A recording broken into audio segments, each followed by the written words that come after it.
जय श्री राम दोस्तों। आंख में थोड़ी प्रॉब्लम है। Welcome to my new blog. आज मैं आपको बताऊंगा उत्तराखंड के प्रसिद्ध देवता गोलू देवता की कहानी। ये कहानी मैंने भी किताबों से, अपने बड़े बुजुर्गों से, कुछ दर्द कथाओं के माध्यम से बचपन में प्राप्त की थी। आज मैं इसे आपके मध्य रखता हूँ। कोई भी गलती हो क्षमा प्रार्थी हूँ। गोलू देवता, जिन्हें न्याय के देवता भी कहा जाता है। गोलू देवता अपने न्यायप्रिय स्वभाव, सभी की मनोकामनाएं पूर्ण करने के कारण पूरे उत्तराखंड में प्रसिद्ध है। ऐसी लोक कथा है, गोलू देवता कत्यूरी राजवंश के राजा झालू राय की इकलौती संतान थे। राजा झालू राय एक न्यायप्रिय, दयालु और तेजस्वी राजा थे। उनकी 7 रानियां थी, परंतु किसी भी रानी से संतान न थी, जिस कारण राजा को अपने वंश का आगे न बढ़ पाने का डर था, जिस कारण वह काफी चिंतित रहा करते थे। एक दिन राजा एक ज्योतिष से मिले, जिसने राजा को भगवान भैरवनाथ की तपस्या करने के लिए कहा। इसके बाद राजा ने घंघोर तपस्या करके भगवान भैरव को प्रसन्न किया। भगवान भैरव ने दर्शन देके राजा के तपस्या का कारण पूछा। राजा ने कहा, प्रभु आपको तो सब ज्ञात ही है, मेरे पास सब कुछ है, 7 रानियां हैं, परंतु एक भी रानी से संतान न है। यह बात सुनकर भगवान भैरव ने राजा से कहा, तुम उदारवादी हो, तुम तेजस्वी हो, परंतु तुम्हारे जीवन में संतान सुख नहीं है।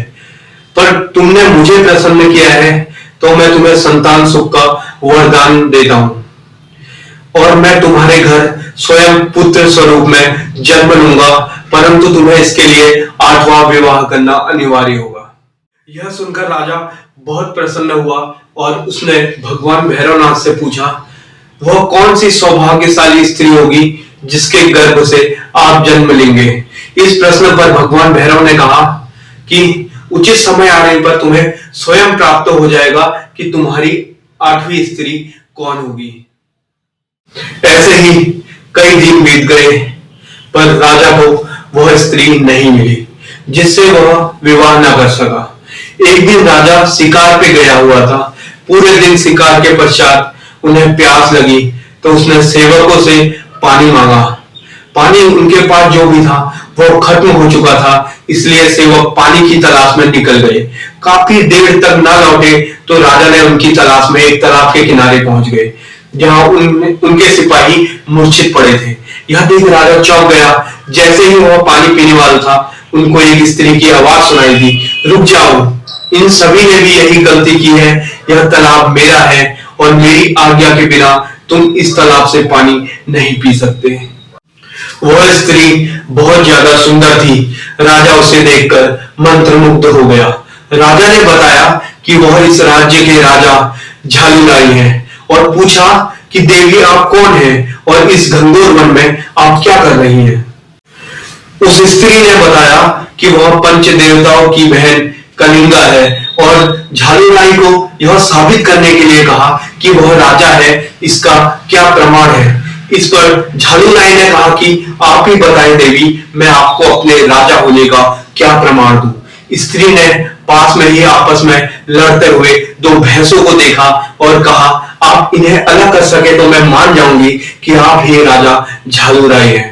राजा ने काफी देर प्रयास किया, पर वह सफल नहीं हो सके। यह देख कलिंगा ने स्वयं उन 2 भैंसों को अलग कर उनकी लड़ाई समाप्त करवा दी। राजा यह देख काफी प्रभावित हुआ और कलिंगा को अपनी 8वीं पत्नी बनाने का ठान लिया। राजा ने विवाह का प्रस्ताव पंच देवताओं के सम्मुख रख दिया। पंच देवता भी राजा झालू राय की महानता से बहुत ज्यादा प्रभावित थे, इसलिए उन्होंने दोनों का विवाह कर दिया। कुछ ही वक्त के बाद रानी कलिंगा गर्भवती हो गई। यह देख 7 रानियां रानी कलिंगा से जलने लगी। 7 रानियां मिलकर यह योजना बनाने लगी कि कैसे भी रानी कलिंगा की संतान को खत्म करना है। 7 रानियों ने रानी कलिंगा से कहा कि एक ज्योतिषी ने उन्हें बताया है कि जन्म के वक्त अगर उन्होंने अपनी संतान को देखा तो वह मर जाएगी। जल्दी ही प्रसव का दिन आ गया और कलिंगा की आंखों पर पट्टी बांध दी गई। रानी ने पुत्र को जन्म दिया। 7 रानियां ने बच्चे को गौशाला में फेंक दिया ताकि बच्चा पशुओं के पैरों तले आकर मर जाए, और रानी कलिंगा को बताया कि उसने सिलबट्टे यानी कि एक पत्थर को जन्म दिया, और खून से सने पत्थर को उन्होंने कलिंगा की गोद में रख दिया। वहीं दूसरी तरफ गौशाला में पड़े बच्चे को खरोंच तक नहीं आई। गाय का दूध पीकर बच्चा सकुशल था। यह देख सातों रानियों ने बच्चे को नमक के ढेर में दबा दिया, पर वह नमक का ढेर देखते ही देखते चीनी के ढेर में परिवर्तित हो गया। इसके बाद बिच्छुओं के बीच फेंक दिया गया, पर बच्चे का बाल भी पाका नहीं हुआ। सब देख सातों रानियों के समझ में कुछ नहीं आया, तो बच्चे को संदूक में बंद करके काली नदी में बहा दिया गया। 7 दिन 7 रात के बाद बच्चा एक मछुआरे के जाल में फंस गया। जब मछुआरे ने संदूक खोला तो उसमें देखा कि एक प्यारा सा बच्चा पड़ा हुआ है, और मछुआरे ने यह बात अपनी पत्नी को बताई तो वे काफी ज्यादा प्रसन्न हुए, क्योंकि उन दोनों की भी कोई संतान न थी। दिन बीतते गए, लड़का बड़ा हो चुका था। दूसरी तरफ राजा झालूराई अपनी किस्मत से काफी ज्यादा निराश थे। एक दिन लड़के को अपने सपने में ज्ञात हुआ कि वह राजा झालूराई के पुत्र हैं, और उनकी सौतेली माँ ने धोखे से उन्हें अपने माता पिता से दूर कर दिया है। साथ ही अपने जीवन का उद्देश्य, जन्म से जुड़ी घटनाएं, सब कुछ उन्हें याद आ गई। और ये सब कुछ याद होने के पश्चात लड़का अपने माता पिता मछुआरे के पास गया और घोड़े की मांग की। मछुआरा बहुत ज्यादा गरीब था, घोड़ा खरीद पाने में वह सक्षम नहीं था, तो वह लकड़ी का घोड़ा ले आया। लड़का अपने भगवान भैरव के अवतार को जान चुका था, जिस कारण उसमें देवी व चमत्कारी शक्तियां आ चुकी थी। तो लड़के ने अपने चमत्कार से लकड़ी के घोड़े को जीवित कर दिया, और घोड़े को लेकर राजा झालूराई की राजधानी की तरफ चल पड़ा। राजधानी के समीप ही एक तालाब के किनारे सातों रानियां बैठी हुई थी। यह देख लड़के ने अपने घोड़े को फिर से लकड़ी का घोड़ा बना दिया, और रानियों के पास जाकर बोला, हटो यहाँ से, मेरे घोड़े को पानी पीना है।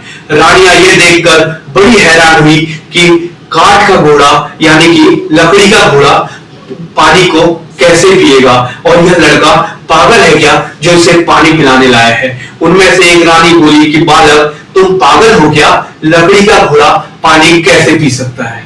यह सुनकर लड़का बोला, अगर इस राज्य की रानी एक सिलबट्टे को जन्म दे सकती है, तो क्या मेरा लकड़ी का घोड़ा पानी नहीं पी सकता। रानियां लड़के के दुस्साहस को देखकर काफी ज्यादा क्रोधित हो गई, और लड़के की शिकायत राजा से की। लड़के को पकड़कर राजा के सम्मुख लाया गया। राजा ने लड़के से पूछा कि क्या तुम्हें इतना भी ज्ञात नहीं कि काठ का घोड़ा पानी नहीं पीता। इस पर लड़के ने कहा, राजन, जब इस राज्य की महारानी एक पत्थर को जन्म दे सकती है, तो क्या मेरा लकड़ी का घोड़ा पानी नहीं पी सकता। साथ ही लड़के ने बताया कि वह उसी राजा की इकलौती संतान है, जिसे सातों रानियां ने मिलकर मारने की कोशिश की थी। और साथ ही भगवान भैरव और राजा के बीच हुई बातों के बारे में भी बताया, जिसे सिर्फ राजा झालूराई ही जानता था। सब बात सुनकर राजा को लड़के की बातों पर यकीन आ चुका था। वह वही लड़का था जो उनकी संतान है। साथ ही क्रोधित होकर सातों रानियों को कारावास में डाल दिया गया।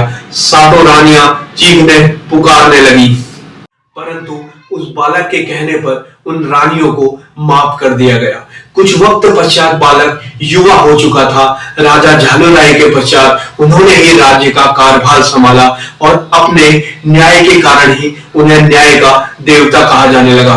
वह बिना किसी पक्षपात, बिना किसी ऊंच नीच, बिना किसी जात पात के अपना निष्पक्ष फैसला सुनाया करते थे। यही बालक आगे चलकर गोलू देवता, ग्वाल महाराज, गुलजू, बाल गोरिया, गुलजू देव और गौर भैरव शिव, गुलजू इत्यादि नामों से प्रसिद्ध हुए। और लोगों का मानना है, अगर कोई भी परेशानी, कोई भी तकलीफ, कोर्ट कचहरी, किसी भी मामले में अगर आदमी फंसता है, तो गुलजू के मंदिर में पत्र लिखने से यह समस्या दूर हो जाती है। गुलजू देवता के मंदिर कुमाऊं में अल्मोड़ा के चितई नामक स्थान पर विराजमान है, और एक मंदिर भवानी से मात्र 10 किलोमीटर दूर घोड़ा खाल नामक स्थान पर विराजमान है। तो दोस्तों, आपको ये कथा कैसी लगी, मेरी बातें कैसी लगी, आप नीचे कमेंट में बताओ। मिलते हैं नेक्स्ट ब्लॉग में, तब तक के लिए जय श्री राम। जय नीम करोली महाराज, जय गोलजू देवता।